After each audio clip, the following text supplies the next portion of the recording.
শ্রী শ্রী জগন্নাথ দেবের পরম পবিত্র এবং আনন্দময় স্নানযাত্রা সনাতন ধর্মে এক অনন্য উৎসব। জ্যৈষ্ঠ মাসের তপ্ত আবহাওয়ায় যখন চরাচর চাতকের মতো বৃষ্টির প্রতীক্ষা করে, ঠিক তখনই জ্যৈষ্ঠ পূর্ণিমার এক মাহেন্দ্রক্ষণে শ্রীক্ষেত্রে আয়োজিত হয় এই মহা মহোৎসব। ভক্তদের কাছে এই তিথিটি দেব স্নান পূর্ণিমা নামেও সমধিক পরিচিত।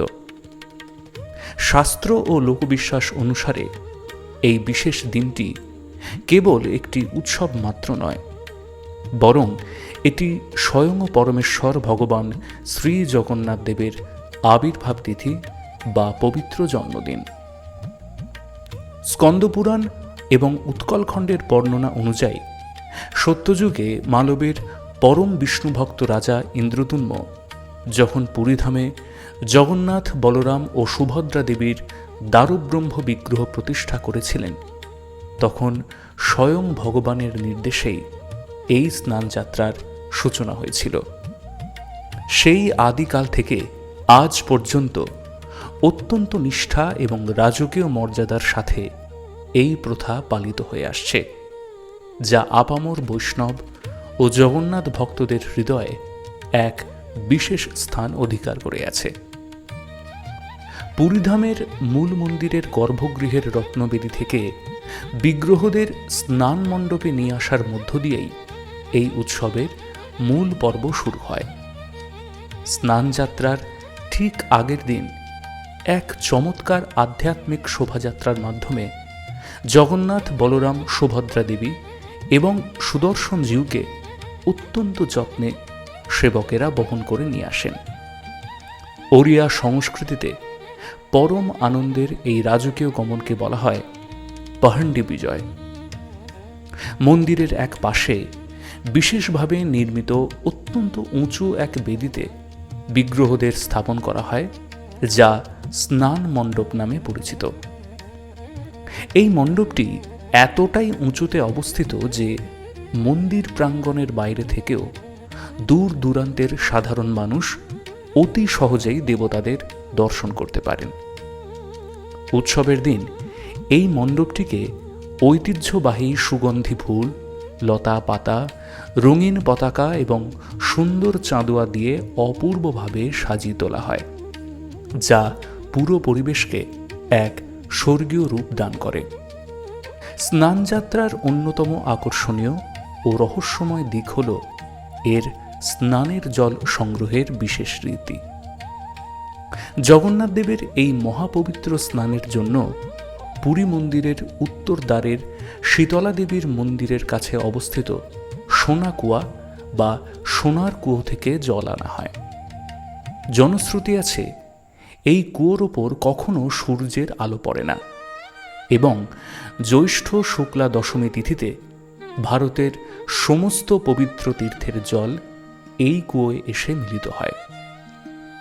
জল আনার সময় পুরোহিত এবং সেবকেরা তাঁদের মুখ কাপড় দিয়ে শক্ত করে বেঁধে রাখেন, যাতে তাঁদের মুখনিসৃত কোনো কিছু বা নিঃশ্বাসও যেন ভগবানের স্নানের জলকে স্পর্শ করে দূষিত করতে না পারে। এরপর সেই জল 108টি নতুন সোনার ঘড়ায় বা কলসে রাখা হয়। এই জলের সাথে কর্পূর, চন্দন, কেশর, অগরু এবং নানাবিধ সুগন্ধি ভেষজ উপাদান মিশ্রিত করে বৈদিক মন্ত্রোচ্চারণের মাধ্যমে তা শুদ্ধ করা হয়। মূল স্নানের পূর্বে বিগ্রহদের নরম সিল্কের কাপড় দিয়ে আবৃত করে এক বিশেষ লাল পাউডারের প্রলেপ দেওয়া হয়।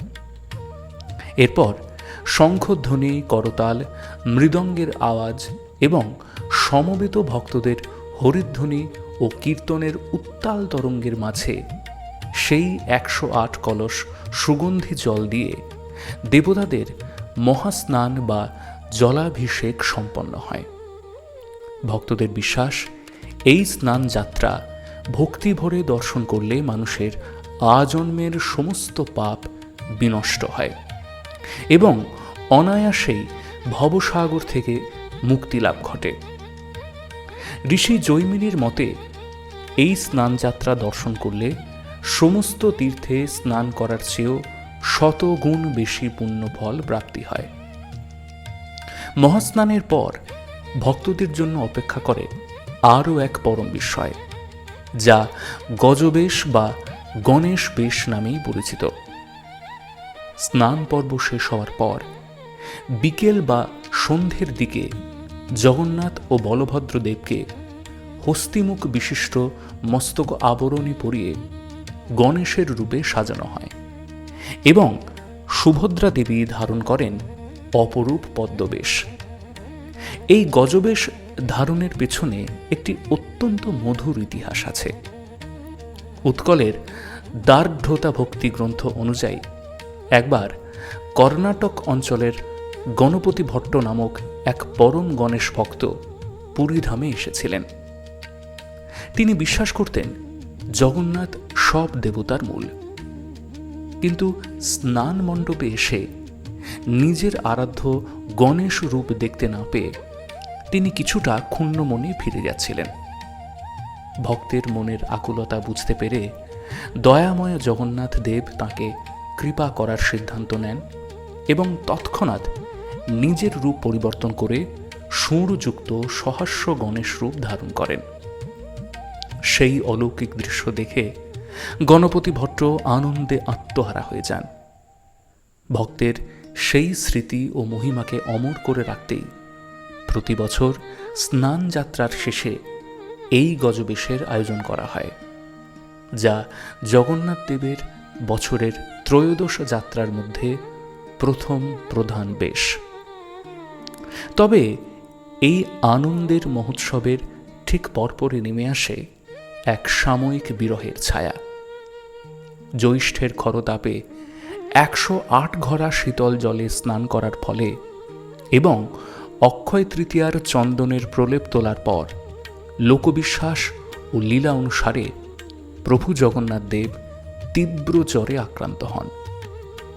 বিগ্রহের অঙ্গরাগ বা রঙও এই স্নানের কারণে কিছুটা বিবর্ণ হয়ে পড়ে।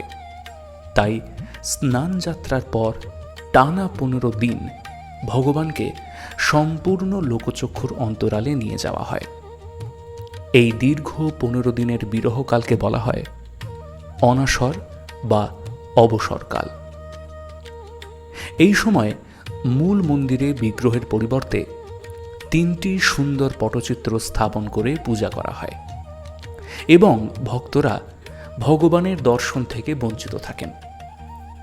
এই দিনগুলিতে রাজবৈদ্যের কঠোর তত্ত্বাবধানে গোপন কক্ষে প্রভুর চিকিৎসা চলে এবং তাকে ভেষজ পাঁচন বা কাথ ভোগ দেওয়া হয়। আসলে এই অনাসরকাল ভগবানের এক অপূর্ব লীলা, যা ভক্তদের মনে ভগবানের প্রতি বিরহ ও প্রেমকে আরও গভীর করে তোলে। অবশেষে রাজবৈদ্যের চিকিৎসায় সুস্থ হয়ে ওঠার পর 16তম দিনে নবযৌবন রূপে ভগবান আবার সবার সামনে আত্মপ্রকাশ করেন এবং তার পরের দিনই দাদা ও বোনকে সাথে নিয়ে রথে চড়ে রওনা হন মাসির বাড়ি গুন্ডিচা মন্দিরের উদ্দেশ্যে, যা বিশ্ববিখ্যাত রথযাত্রা নামেই পরিচিত।